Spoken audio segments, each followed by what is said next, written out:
ಬೆಂಗಳೂರಿನಲ್ಲಿ ಎಲ್ಲೆಂದರಲ್ಲಿ ವಾಹನವನ್ನು ನಿಲ್ಲಿಸೋಕೆ ಹೋಗುವಂತವರು ಬಹಳ ಎಚ್ಚರಿಕೆಯನ್ನು ವಹಿಸಿಕೊಳ್ಳಿ. ಇನ್ಮುಂದೆ ಹಾಗಾಗೋದಿಲ್ಲ.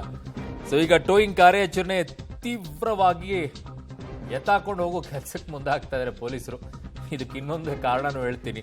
ಗವರ್ಮೆಂಟ್ ಹತ್ರ ಕಾಸಿಲ್ಲ ರೀ, ಕಾಸು ಬೇಕಲ್ಲ ಈಗ ಯಾವುದಾದ್ರೂ ಒಂದು ರೂಪದಲ್ಲಿ. ಬೆಂಗಳೂರಿನ ದಕ್ಷಿಣ ಭಾಗದಲ್ಲಿ ತೀವ್ರ ಕಾರ್ಯಾಚರಣೆಯನ್ನು ಮಾಡಿದ್ದಾರೆ. ಇನ್ನೂ 6 ಹೆಚ್ಚುವರಿ ಟೋಯಿಂಗ್ ವೆಹಿಕಲ್ ಅನ್ನ ಈಗ GBA ಬಾಡಿಗೆಗೆ ಪಡ್ಕೊಂಡಿದೆ. ದಿನೇ ದಿನೇ ಪಾರ್ಕಿಂಗ್ ರೂಲ್ಸ್ ಬ್ರೇಕ್ ಮಾಡ್ತಾ ಇದ್ದಾರೆ. ಮುಂದಿನ ವಾರದಿಂದ ಟ್ರಾಫಿಕ್ ಪೊಲೀಸರ ಕಾರ್ಯಾಚರಣೆ ಕೂಡ ಆರಂಭವಾಗುತ್ತೆ. ಸೊ ಈಗ ಸದ್ಯಕ್ಕೆ ಇರೋ ಬರೋ ಎಲ್ಲ ದುಡ್ಡುಗಳನ್ನು ಕೂಡ ರಿಸರ್ವ್ ಫಂಡ್ಗಳು ಯಾವಿದಾವೆ ಅವುಗಳನ್ನೆಲ್ಲ ಎತ್ತುವಂಥ ಕೆಲಸ ಸರ್ಕಾರ ಮಾಡ್ತಾ ಇದೆ. ಕಾರಣ ಕಾಸಿಲ್ಲ. ಹಾಗಾಗಿ ಈಗ ಇದರಲ್ಲೂ ಕೂಡ ಈಗ ಒಂದು ಹಂತಕ್ಕೆ ಹೋಗೋಣ ಅಂತ ಹೇಳಿ ಶುರು ಮಾಡ್ಕೊಂಡಿದ್ದಾರೆ. ನೀವು ಹುಷಾರಾಗಿರಿ. ಕಂಡಲ್ಲೆಲ್ಲ ನಿಲ್ಲಿಸ್ಬಿಟ್ಟು ಟ್ರಾಫಿಕ್ ಜಾಮಿಗೂ ಕೂಡ ನೀವು ಕಾರಣರಾಗ್ತಿರ್ತೀರ. ಅದನ್ನೇ ಈಗ ಸರ್ಕಾರ ತನ್ನ ಲಾಭವಾಗಿ ಮಾಡ್ಕೊಳ್ತಾ ಇದೆ. ನನ್ನ ಸಹೋದ್ಯೋಗಿ ಮೆಟ್ರೋ ಬ್ಯೂರೋ ಹೆಡ್ ಆಗಿರುವಂಥ ಪವಿತ್ರ ನನ್ನ ಸಂಪರ್ಕಕ್ಕೆ ಸಿಗ್ತಾ ಇದ್ದಾರೆ. ಪವಿತ್ರ, ಈಗ ಶುರು ಮಾಡಿದ್ರ ಎತ್ತಾಕೊಂಡು ಹೋಗೋ ಕೆಲಸನ?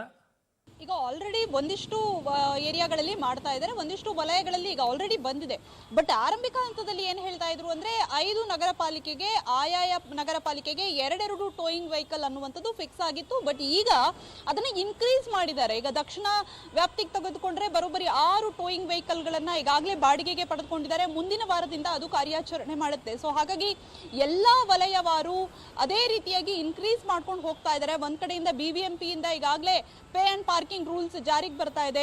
ಮಗದೊಂದು ಕಡೆ ಬೆಂಗಳೂರಿನಲ್ಲಿ ಅಲ್ಲಲ್ಲಿ ನಿಲ್ಲಿಸಿರುವಂತಹ ಗಾಡಿಗಳು, ಸಾಕಷ್ಟು ಟೈಮಿಂದ ಅಲ್ಲಲ್ಲೇ ನಿಂತಿರುವಂತಹ ಗಾಡಿಗಳನ್ನ ಟೋಯಿಂಗ್ ಮಾಡಬೇಕು ಅನ್ನುವಂತಹ ಉದ್ದೇಶಕ್ಕೆ ಮಾಡ್ತಾ ಇದ್ದಾರೆ. ಬಟ್ ಈಗ ಮೂಲ ಉದ್ದೇಶ ಇರುವಂತದ್ದು ಪೇ ಅಂಡ್ ಪಾರ್ಕಿಂಗ್ ಸಿಸ್ಟಮ್ ಏನಿದೆ, ಎಲ್ಲೆಂದರಲ್ಲಿ ಆ ಝೋನ್ ಬಿಟ್ಟು ಬೇರೆ ಕಡೆ ಪಾರ್ಕಿಂಗ್ ಮಾಡಿದ್ರೆ ಅಂತಹ ವೆಹಿಕಲ್ಸ್ ಗಳನ್ನ ಟೋಯಿಂಗ್ ಮಾಡುವಂತಹ ಉದ್ದೇಶಕ್ಕಾಗಿ ಮಾಡ್ತಾ ಇದ್ರು. ಇದು ಬೆಂಗಳೂರಿನ ವಾಹನ ಸವಾರರು ತೀರಾ ಎಚ್ಚರಿಕೆಯಿಂದ ಇರಬೇಕು. ಇನ್ ಮುಂದೆ ಪಾರ್ಕಿಂಗ್ ಮಾಡುವಂತಹ ವಿಚಾರದಲ್ಲಿ ಎಲ್ಲೆಂದರಲ್ಲಿ ನಿಲ್ಸಿದ್ರೆ ಈಗ ಪಾಲಿಕೆಯ ವ್ಯಾಪ್ತಿಯಿಂದ ಹೆಚ್ಚುವರಿ ಟೋಯಿಂಗ್ ವೆಹಿಕಲ್ ಬರೋದ್ರಿಂದ ಜನರಿಗೆ, ವಾಹನ ಸವಾರರಿಗೆ ಒಂದಿಷ್ಟು ಟೆನ್ಷನ್. ಸೊ ಈಗ ಬಾಡಿಗೆಗೆ ಪಡೆದುಕೊಂಡು ಅದನ್ನ ಟ್ರಾಫಿಕ್ ಪೊಲೀಸರ ನೇತೃತ್ವದಲ್ಲಿ ಕಾರ್ಯಾಚರಣೆಯನ್ನ ಮಾಡ್ತಾರೆ. ಜೊತೆಗೆ ಈಗ ಯಾವ ರೀತಿ ಇದೆ ಟೋಯಿಂಗ್ ವೆಹಿಕಲ್, ಅದರ ಕಾರ್ಯಕ್ಷಮತೆ ಯಾವ ರೀತಿ ಇದೆ ಎಲ್ಲವನ್ನ ತಪಾಸಣೆ ಮಾಡ್ತಾ ಇದ್ದಾರೆ. ಕೇವಲ ದಕ್ಷಿಣ ನಗರ ಪಾಲಿಕೆ ವ್ಯಾಪ್ತಿಗೆ ಮಾತ್ರ ಅಲ್ಲ, 5 ನಗರ ಪಾಲಿಕೆ ವ್ಯಾಪ್ತಿಯಲ್ಲೂ ಕೂಡ ಟೋಯಿಂಗ್ ವೆಹಿಕಲ್ ಅನ್ನ ಶೀಘ್ರದಲ್ಲೇ ಇನ್ಕ್ರೀಸ್ ಮಾಡ್ತಾರೆ. ಸದ್ಯ 2 ಇದೆ, ಅದನ್ನ 6, 4, 5 ಹೀಗೆ ಇನ್ಕ್ರೀಸ್ ಮಾಡ್ಕೊಂಡು ಹೋಗ್ತಾರೆ. ಅರುಣ್.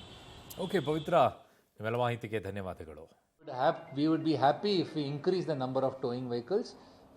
ಸರ್ಕಾರ ನಿರ್ದೇಶನ, ಮೊನ್ನೆ DCM ಅವರು ಸಹ ಮೀಟಿಂಗ್ ಮಾಡಿ ಎಲ್ಲರೂ ಈ ಅನಧಿಕೃತ ಪಾರ್ಕಿಂಗ್ ಏನು ನಡೀತಾ ಇದೆ ಅದಕ್ಕೆ ಒಂದು ಸರಿಯಾಗಿ ಪಾರ್ಕಿಂಗ್ ಪಾಲಿಸಿ ಮಾಡಿಸ್ಕೊಂಡು ಎಲ್ಲಿ ನೋ ಪಾರ್ಕಿಂಗ್ ಇದೆ ಅಲ್ಲಿ ಗಾಡಿಗಳು ಇರಬಾರ್ದು ಅಂತ ಹೇಳಿಬಿಟ್ಟು ಎಲ್ಲ ಶಾಸಕರು ಮಾನ್ಯ ಮುಖ್ಯಮಂತ್ರಿ, ಉಪಮುಖ್ಯಮಂತ್ರಿ ಜೊತೆಗೆ ಚರ್ಚೆ ಮಾಡಿಬಿಟ್ಟು ಅವರು ಒಂದು ನಿರ್ದೇಶನ ಕೊಟ್ಟಿದ್ದರು. ಅದರ ಆಧಾರದ ಮೇಲೆ we will be taking action to ensure that vehicles should not be there, and if the towing vehicles are made available, definitely they will take action. Exactly, that is the idea. As of now, we are first getting the first sets deployed. After that, depending on the requirement from the traffic police, now krama takolteve.